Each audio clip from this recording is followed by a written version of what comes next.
Hi everyone.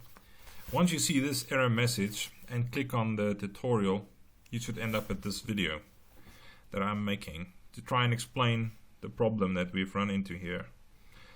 Those of you that know Joomla knows that it has a very well defined path of integrating with its component and tags and history. Just joking. No well-defined path there. It's actually a very complicated task, and people may not know that. And so JCB actually does all that for them. And so when a ticket opened up recently on GitHub saying that Joomla field and category fields don't cooperate in JCB, I was not very impressed with this at all. But okay, I took the step and investigated it more thoroughly, and must admit Joomla has changed. This is good. This is why JCB exists, right? So that when Joomla makes a big step in a good direction, hopefully, we can follow suit and making a change to JCB, which in effect will then bring components into step with this new approach. So I'm not going to try and make a lot of the explanation of what's happened with simple example, just saying JCB itself is confronted with this change. And what is the big change? Well, you see this little S there, and this little S there must be taken out. So in the past, you could, or you would have had to use the list view name to link your category field correctly to the categories area.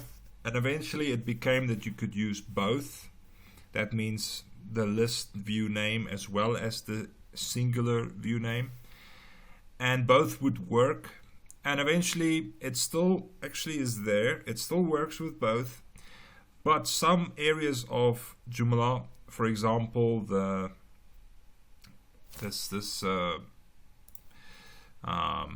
custom fields, Joomla category group fields, they were implementing a very strict implementation, it seems, to target the singular name, meaning field in this case, which is if you don't realize, this name here is referring to the list, and this one is referring to the editable view names in the code. And that is what must change.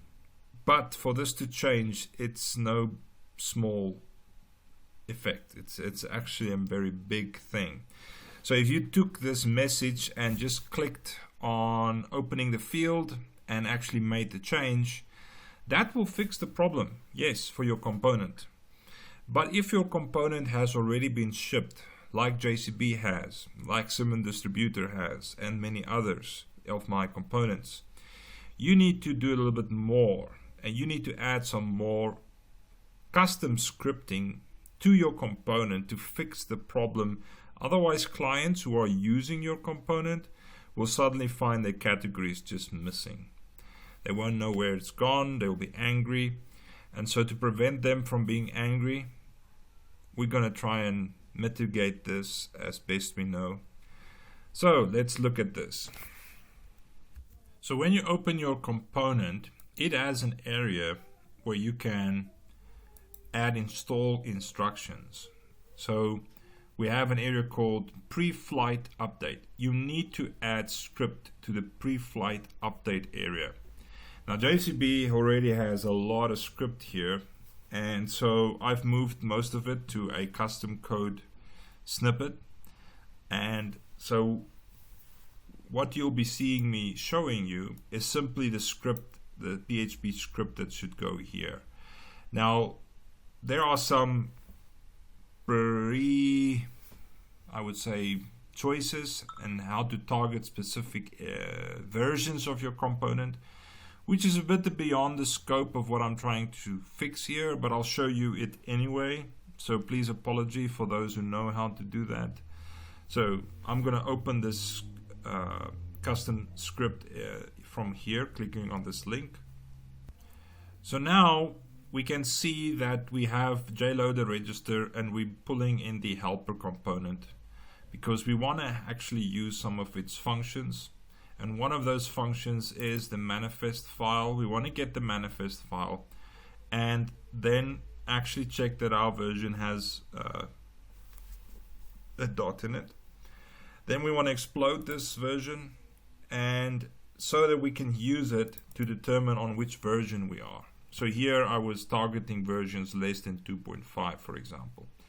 So you could pause the video here and just look at this whole if statement here to see how I targeted the specific version. Now you could do the same with your component because the same manifest file is generated, and so you're able to target specific versions of your component. If I scroll down, we get to this note which would now basically say that we are targeting versions less than or equal to 2.11.2. That means if you're on a younger version of JCB, this update has not been made. But the moment you're on 2.11.3, this update's been done and you won't even have noticed that we fixed the problem. But here's the problem. Component Builder has mapped its categories with an S, and so its field types here also with an S, and it needs to be changed to this.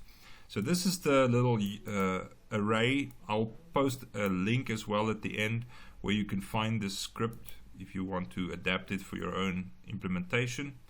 But this is the little array that you need to adapt for your component.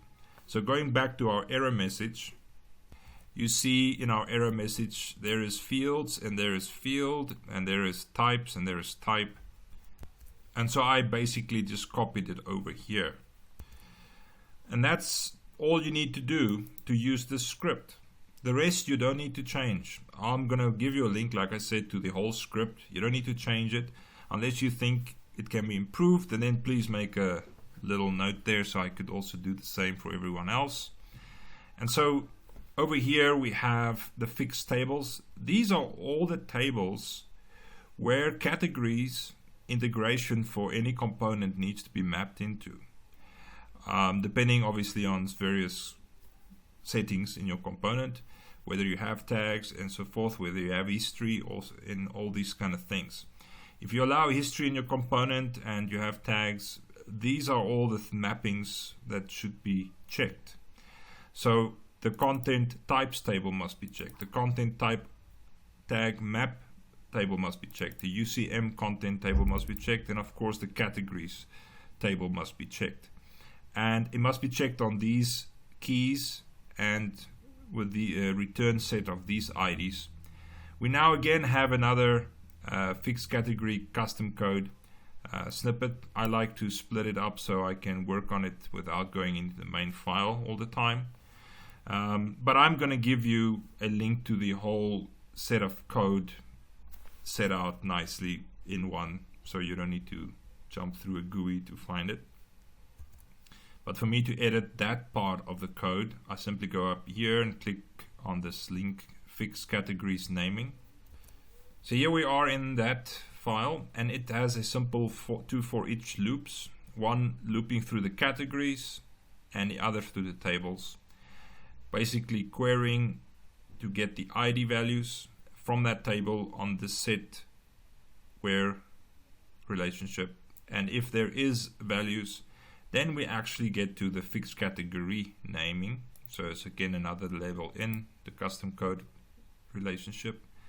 And in this we finally get to a part of the script which actually I have not tested, but by the moment that I post this link out and the actual link to the code, all that which you'll find there will be tested. I haven't even tested this yet. I'm making the recording as part of this process. So basically here what I hope to achieve is simply to update the key field with the correct category value and on this relationship, and run the update, and if success, give the user a heads up that the update was done. You could remove this if you don't want users to know that you fixed something. You can just remove this, but you'll see that I'm using the database object and I'm using the app object. So in the script file, the app array variable is loaded with the get application. So that's where that comes from. But in this part is script that I wrote, I showed it to you in the beginning. I am making sure that the database object is on the page, and I'm also making sure that the version is on the page. So this is part of what you need to do in terms of house cleaning or preparing the data set. You need to make sure your database is on the page. So don't assume it is. Just check in your script if it's generated. Is it there? If not, just add it in at the top of the file, and you should be okay to have it run. Okay, so the app, it gets added for you, but the database one you need to check. And this basically is what happens. And so you can't implement this fix without at the same time making the fix to the actual category fields. So that means when adding this script, okay, let me just go back to our component, clicking close, and close again, and close again, and here we're back in our component. So this is where we started, and you can then just close out here again. So once you've added that script, that update script, targeting the previous versions of your component, of course, then you can click on this link here or this here is both opening the same field. So you could click on that. Now I'll open the field. Then you'd go down and take away that little S there, because that's the issue. Really, in the extension, that's what it's saying.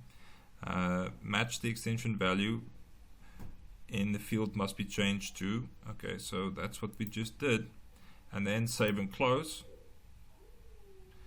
And then do the next one.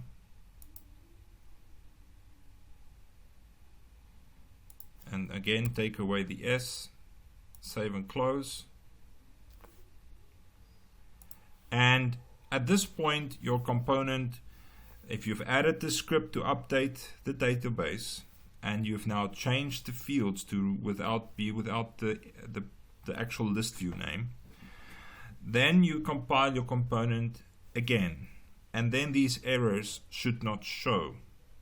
If you install your component in your local developing environment and you have set up the component and it has been using categories, it should just still show those categories. Everything should just continue as it were. There shouldn't be any errors. If there are, I plead with you, please open this link here and start talking to us on that issue. Don't open a new issue.